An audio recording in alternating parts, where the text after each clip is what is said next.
Shemai guys, welcome back to the Life to the Full podcast, the podcast that helps you make the most of your time here on Earth. My name's Dav Morse, I'm your host. It's my job to educate and inspire, to equip you to live life to the full.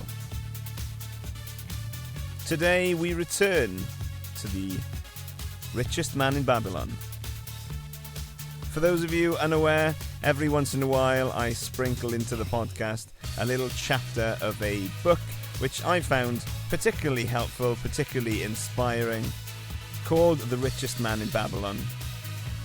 Head back to episode 24 to get the first chapter, and then whilst we're looking through the episode titles, just have a little look for anything that looks like it might be a chapter from the book The Richest Man in Babylon.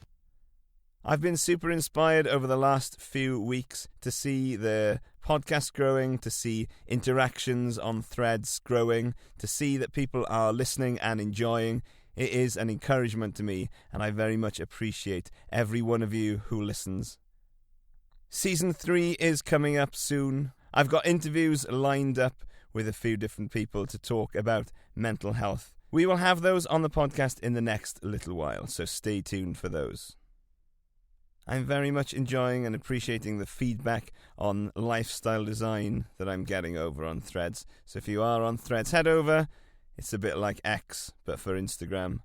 Head over there, give me a follow, Life to the Full podcast. Start the conversation. Say hello. I'd love to chat to you.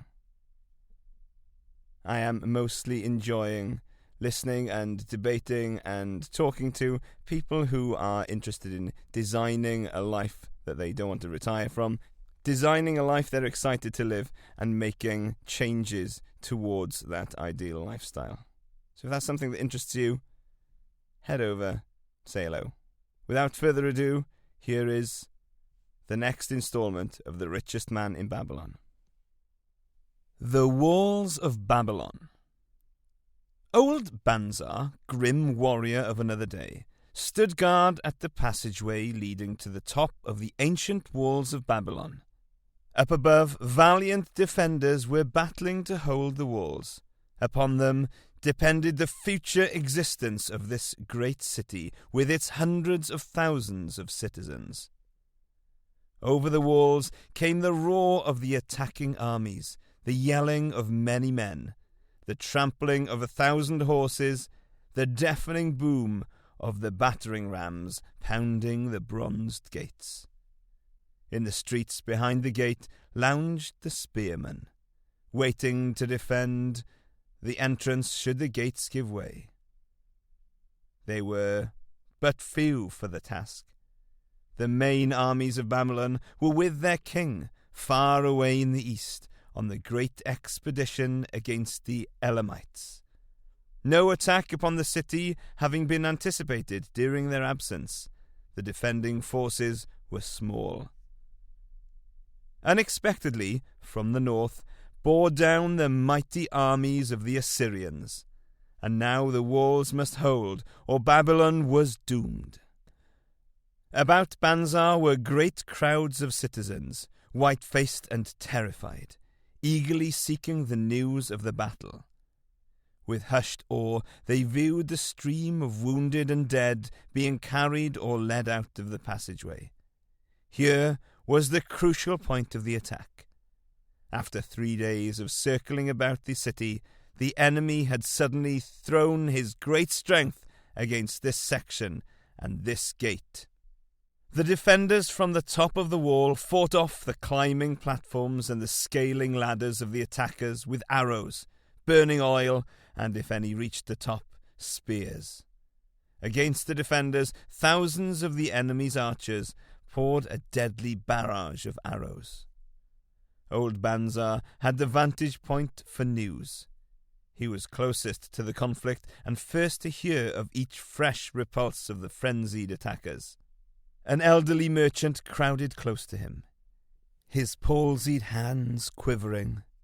Tell me, he pleaded. They cannot get in. My sons are with the good king. There is no one to protect my old wife. My goods, they will steal all. My food, they will leave nothing.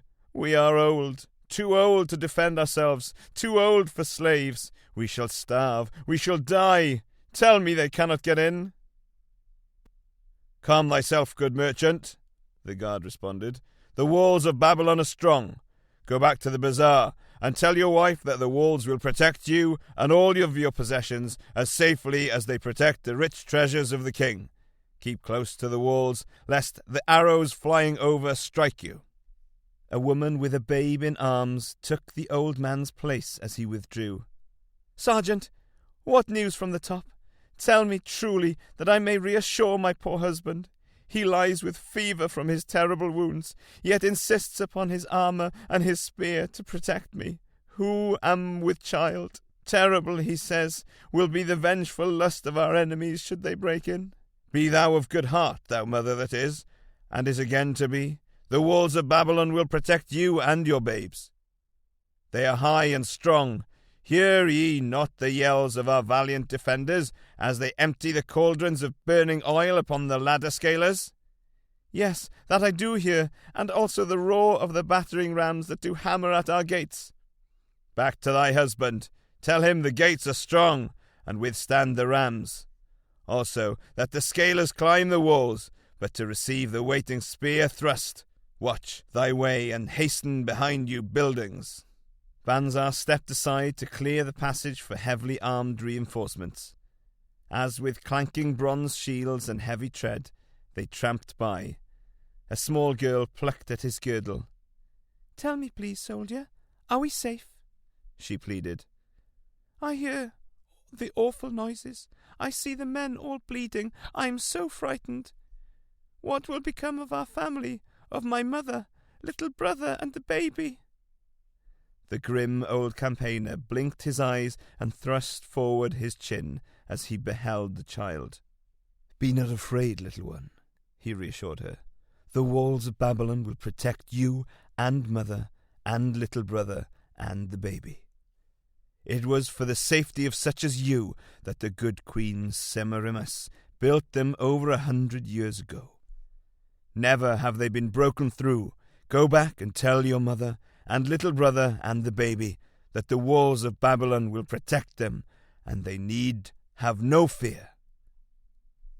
Day after day, old Banzar stood at his post and watched the reinforcements file up the passageway, there to stay and fight until wounded or dead they came down once more. Around him, unceasingly, crowded the throngs of frightened citizens eagerly seeking to learn if the walls would hold.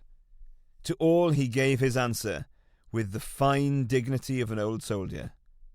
"The walls of Babylon will protect you." For 3 weeks and 5 days, the attack waged with scarcely ceasing violence. Harder and grimmer set the jaw of Banzar as the passage behind, wet with the blood of many wounded, was churned into mud by the never-ceasing streams of men passing up and staggering down. Each day the slaughtered attackers piled up in heaps before the wall.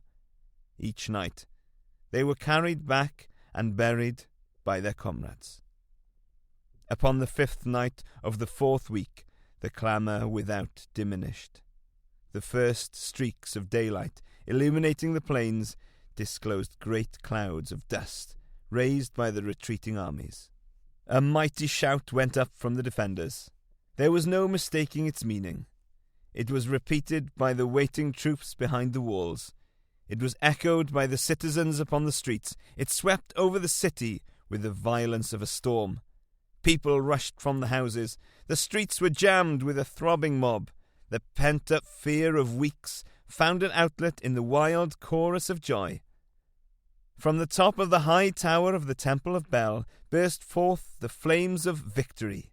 Skyward floated the column of blue smoke to carry the message far and wide. The walls of Babylon had once again repulsed a mighty and vicious foe, determined to loot her rich treasures and to ravish and enslave her citizens.